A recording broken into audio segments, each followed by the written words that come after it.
welcome back to my channel. So for today's video, we have a new episode of Taste Test by Tay. At ang iti-taste test natin is the newest release from Chowking. So matagal-tagal na rin ako hindi nakapag-video ng product na from Chowking kasi ngayon lang sila nag-release ng bago, which is yung iti-taste test natin for today's video.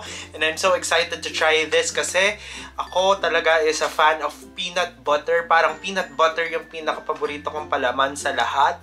As in, mas pipiling ko siya than cheese.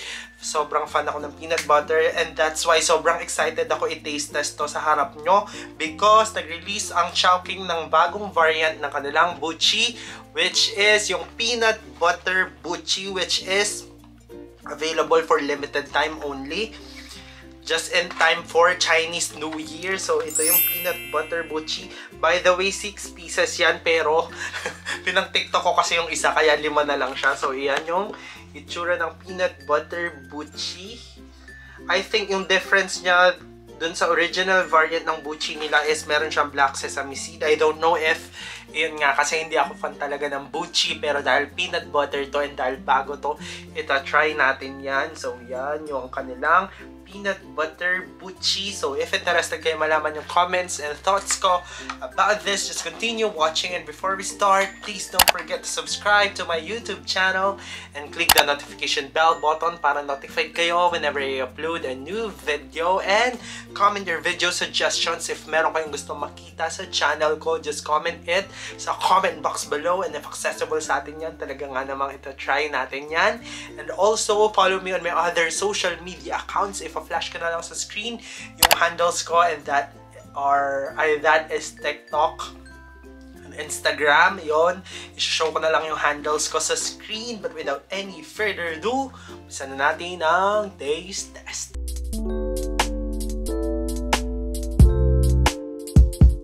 Bago tayo mag-start ng taste test, sa pricing muna tayo. This is 168 pesos for 6 pieces already. Meron siyang available na 3 pieces, 6 pieces, and I don't know if may mas marami pa doon, pero yung pinili ko is yung 6 pieces since isa lang akong kakain and i-share ko na lang sa mga kasama ko dito sa bahay. Pero yan, 6 pieces yung kinuha nating variant, so i-try na natin siya.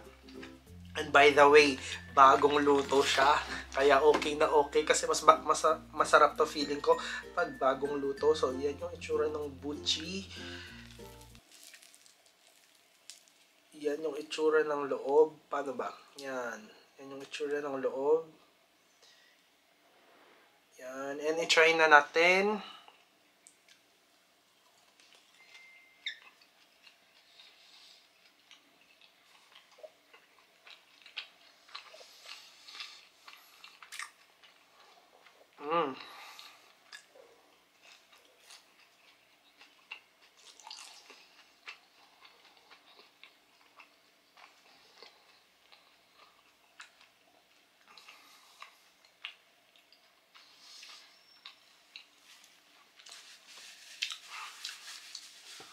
Try ko without breaking. Baka mas masarap yung experience.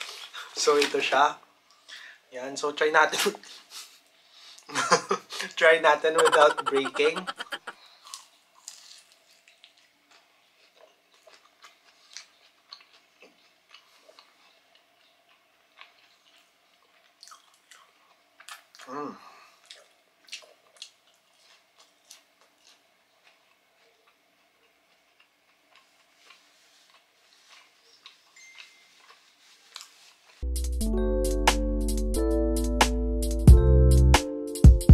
Na tayo sa taste test. It's now time for my comments para sa newest release from Chowking, which is yung kanilang peanut butter Buchi, which is limited, available for limited time only. Kaya if fan ka ng peanut butter, itry mo to kasi yun nga, limited time lang siya available sa Chowking. So it's now time for my comments. So para dito, ako talaga is not a fan of Buchi. Pag naglo-laureate ako, hindi ko talaga siya kinakain, pinapamigay ko lang kasi hindi ako fan talaga ng Buchi. Pero this is an exception because it's peanut butter. Peanut butter yung feeling niya, and what I noticed about this is hindi tinipid yung peanut butter, which is a thumbs up. As in, kitang-kita nyo naman sa tawag doon, pag-break ko doon sa Buchi, kitang-kita na sobrang generous yung peanut butter sa loob, and also yung ratio ng sticky, glutinous rice ba tawag doon, basta yung something na sticky, and then yung filling is okay, proportion siya, kaya sobrang goods din. And also yung sweetness niya is hindi ganong katamis, which is a thumbs up again. Sobrang solid kasi madali ako maumay pag matamis yung kinakain ko, pero this hindi. Sobrang solid niya. And ayun lang, medyo oily sa kamay, siguro bagong luto kasi siya, kaya oily siya. Pero yon, overall naman, nag-enjoy ako sa experience sa pagkain na itong peanut butter buchi, and a must try if kagaya kita na mahilig sa peanut butter, itry mo to kasi hindi ka magsisisi. Masarap talaga siya, promise. And also, if natikman nyo na, i-comment nyo sa baba if ano yung thoughts nyo about this peanut butter buchi. Pero sa akin, sobrang solid siya and a must try. So, yun lang yung masasabi ko sa newest release ng Chowking, which is yung peanut butter buchi.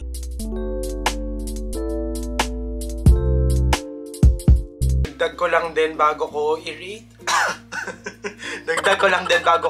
yung peanut butter buchi ng Chowking, yung sesame seed. Hindi masyadong nakadikit sa buchi kaya nalalaglag. Medyo messy nga lang siya sa kainin kasi nga nalalaglag yung buchi, pero yon, other than that, all good. So, tapos na tayo sa comments and tapos na tayo sa taste test. It's now time for my rating para sa newest release ng Chowking, which is yung peanut butter buchi. So, for the peanut butter buchi, bibigyan ko to ng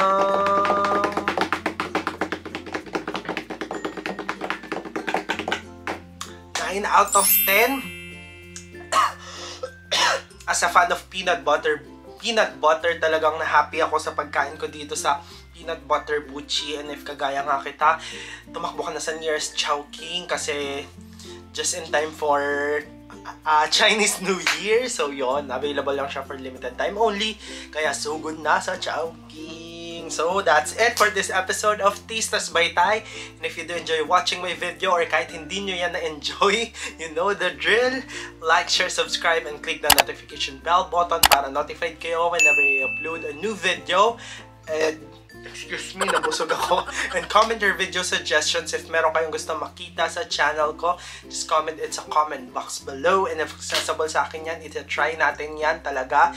Taste test ko or if-film ko sa harap nyo yan.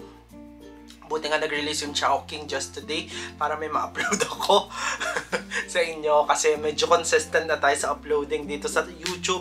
And fingers crossed, magtuloy-tuloy sana and mag-release sana yung mga fast food ng mga product para may ma-video tayo. So for now, this has been Ty, and I will see you guys on my next one. Cheerios, bye-bye, TY!